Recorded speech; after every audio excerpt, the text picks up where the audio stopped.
नमस्कार, एपी सेन्टरमा स्वागत छ। म समा थापा। शेरबहादुर देउवा नेतृत्वको सरकारको 6 महिना पूरा भएको छ। उहाँ पाँचौं पटक प्रधानमन्त्री बन्दा प्रतिगमन परास्त भन्दै वाहवाही छाएको थियो।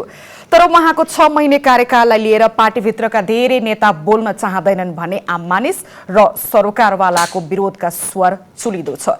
स्थानीय चुनाव वैशाखमा गर्ने पर्ने संवैधानिक बाध्यता छ। दलहरूको अनेकन घुमाउरो भनाइ आउन थालिसकेको छ। चुनाव सार्ने नाउँमा ओमिक्रोनको लहर भयावह छ भने देशमा सिटामोलको हाहाकार भइरहेको समाचार आइरहेको छ। सरकार भनिरहेको छ महामारीको यो समयमा 24 लाख खोप कता गयो, विवरण भेटिएन।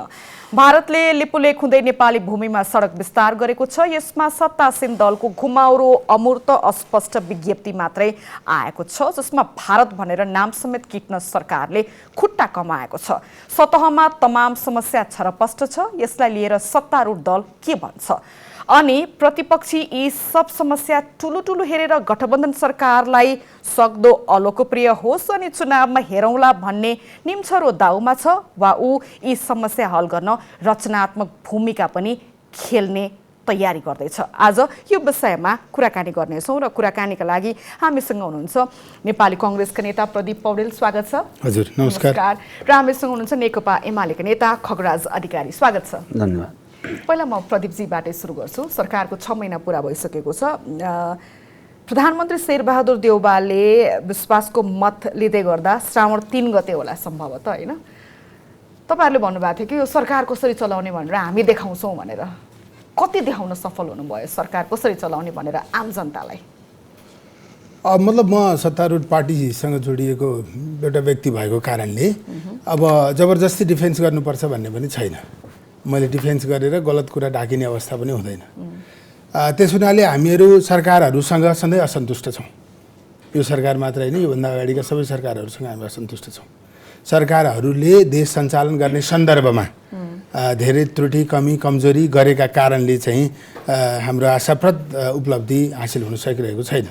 अब यो पछिल्लो समय पनि पहिलो कुरा त व्यक्तिगत रूपमा अब सरकार कसरी चलाउँछौँ भनेर कुन काङ्ग्रेसको कोही नेताले भन्नुभयो। अब त्यसैलाई चाहिँ हाम्रो संस्थागत विषय कुरा हो भन्ने भन्दा पनि मलाई के लाग्छ भने यो एउटा गठबन्धनको सरकार हो। योसँग धेरै कुरा अपेक्षा गरिने विषय पनि मैले सरकार गठन हुँदादेखि नै भन्दै आइरहेको छु। धेरै अपेक्षाको विषय चाहिँ यो सरकारसँग राख्न सक्ने स्थिति छैन। किन छैन भने यो एक त गठबन्धनको सरकार हो। दोस्रो कुरा चाहिँ अब यो मतलब लामो अवधिका लागि एउटा चाहिँ तत्काल चुनाव हुने बित्तिकै म्यान्डेट बोकेर आएको सरकार पनि होइन। एउटा संवैधानिक व्यवस्थालाई पुरा गरेर बहुमत सिद्ध गरेर नयाँ परिस्थितिबाट यो चाहिँ सरकार जन्मिएको हो। त्यस हुनाले चाहिँ अब त्यसो भनेर सरकारको कुनै दायित्व छैन, सरकार गर्नुपर्ने काम नगरे पनि हुन्छ भन्ने होइन। सरकारका थुप्रै कमी कमजोरीहरू छन्। अब ती सन्दर्भमा चाहिँ 6 महिना भनेको धेरै लामो समय त होइन, तर अब सरकारको 6 महिने अवधिमा भएका काम कारबाहीहरूलाई सच्याउने प्रभावकारी बनाउने सन्दर्भमा सरकारले अरू थुप्रै कामहरू गर्न जरुरी छ।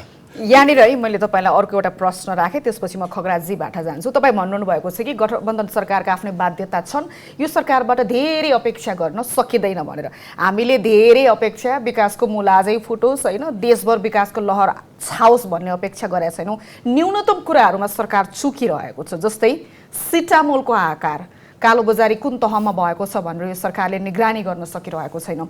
धेरै उदाहरण छ। अघि पनि मैले पृष्ठभूमिमा भने लिपुलेखको सन्दर्भमा तपाईँ पनि भनिरहनु भएको छ कि यो सरकारले हामी डिफेन्ड गर्ने पक्षमा पनि छैनौँ, राम्रो नराम्रोको प्रतिक्रिया दिँदै जाउँला भनेर महामन्त्री द्वयले विज्ञप्ति जारी गरिदिनु भयो, होइन? एउटा स्टन्ट मात्रै कि साँच्चीकै सतहमा भएका कुराहरूलाई समाधान गर्नेतर्फ प्रयास पनि गरेको देखिएन त। लिपुलेख घटनामा विज्ञप्ति जारी गरिदिएछ सरकारले, होइन, भारतको नामसम्म खिच्न डराएको छ। अनि यहाँनिर तपाईले सामान्य अपेक्षा पनि पूरा गर्न सकिरहेको छैन। तपाईँ भनिरहनु भएको छ कि गठबन्धनको आफ्नै बाध्यता छ, गर्नुपर्ने जति गरेको छैन तर गरेको छ भनेर त भएन नि त। मतलब होइन, मतलब के गर्नु पर्थ्यो त्यसमा चाहिँ आफ्ना विषयहरू हुन सक्छन्। अब विज्ञप्ति आयो, विज्ञप्ति जारी गरिदिएको छ चाहिँ भन्ने हिसाबले त्यसलाई सामान्य रूपमा लिने कुरा पनि होइन। कमसेकम नेपाली कांग्रेसले आफ्नो तर्फबाट आफ्नो दृष्टिकोण सार्वजनिक गरेको अवस्था छ। सरकारले नै क्याबिनेटको बैठक राखेर चाहिँ त्यो लिपुलेख लिम्बियातुरा हाम्रो हो चाहिँ त्यसमा अरू कसैको अतिक्रमण हामीलाई सही हुन सक्दैन भन्ने कुरा प्रष्ट ढङ्गले भनेको स्थिति छ। यो त विगतको सरकारले नक्सा नै जारी गरेर हामी एक छौँ, लिपुलेक, लिम्पियाधुरा, कालापानी हाम्रो हो भनेर नक्सा जारी गरेर त्यसको त स्वामित्व सबैले लिइसक्यो। त फेरि तपाईहरु त अब यो भूमि फिर्ता कसरी गर्ने भन्ने विगतको सरकारले मात्रै जारी गरेको होइन, संसदले नै जारी गरेको हो। विगतमा सामूहिक स्वामित्व भइसक्यो हो। त्यसकारण मतलब त्योभन्दा प्रभावकारी, त्योभन्दा इफेक्टिभ अर्को ढङ्गबाट गर्दा हुन्थ्यो होला, एउटा विषय भयो। तर चाहिँ त्यसमा सरकारले बोल्दै बोलेन, काङ्ग्रेस पार्टीले बोलेन भन्ने होइन। अब हामीले एउटा तरिकाबाट त्यसलाई चाहिँ बाहिर ल्याएको स्थिति छ। त्यो हाम्रो भूमि हो, त्यो त्यो हाम्रो नेपालको भूमिमा अरू कसैको त्यो अतिक्रमण हामीलाई सही हुन सक्दैन। त्यो कुरा हामीले प्रष्ट ढङ्गले भनेका छौँ, भन्छौँ। र म त अझ तपाईँको यो लोकप्रिय कार्यक्रम मात्र के आग्रह गर्न चाहन्छु भने यही विषयका लागि संसद खोलेर चाहिँ संसदबाट सङ्कल्प प्रस्ताव पास गर्नुपर्छ र चाहिँ हामीले चाहिँ एकदम देशलाई एकै ठाउँमा राखेर एकै स्वरमा त्यो विषय हामीले भन्न सक्नुपर्छ। यहाँ चाहिँ काङ्ग्रेस एकले बोल्न चाहिँ नेपाली काङ्ग्रेस डरायो, बोलिरहेको छ। नेपाली काङ्ग्रेस कसरी एक्लै ध्यान आकर्षण मात्रै भएको छ भनेर तपाईँहरूले एउटा कर्मकाण्डी विज्ञप्ति मात्रै छ नि, त्यो त होइन। के जस्तै तपाईँलाई नि मैले प्रश्न गरेँ, गर्नु के पर्थ्यो? विषय सन्दर्भ आफ्नो पार्टबाट त्यसको बारेमा सर्वदलीय बैठकबाट ती भूभागहरू लिम्पियाधुरा, कालापानी, लिपुलेक हाम्रो हो भनेर नक्सा नै जारी गरेपछि यो सम्पूर्ण नेपालीहरूले स्वामित्व लिएको विषय भयो नि त। त्यो हाम्रो भूभाग हो भनेर अब दर्शाइरहनु पर्ने भएन कि। ती भूभागमा अहिले बाटो खनिएको छ मानसरोवरसम्म जानका लागि, अब के गर्ने हामी भनेर कमसेकम नेपाली राजदूतावाससम्मलाई पनि त, माफ गर्नु होला, भारतीय राजदूतावासलाई सम्म सूचना दिने कष्ट गर्नु। त्यसमा स्टेप बाई स्टेप धेरै कामहरू गर्न जरुरी छ होइन। कूटनीतिक पहल प्रभावकारी ढङ्गबाट हुन जरुरी छ।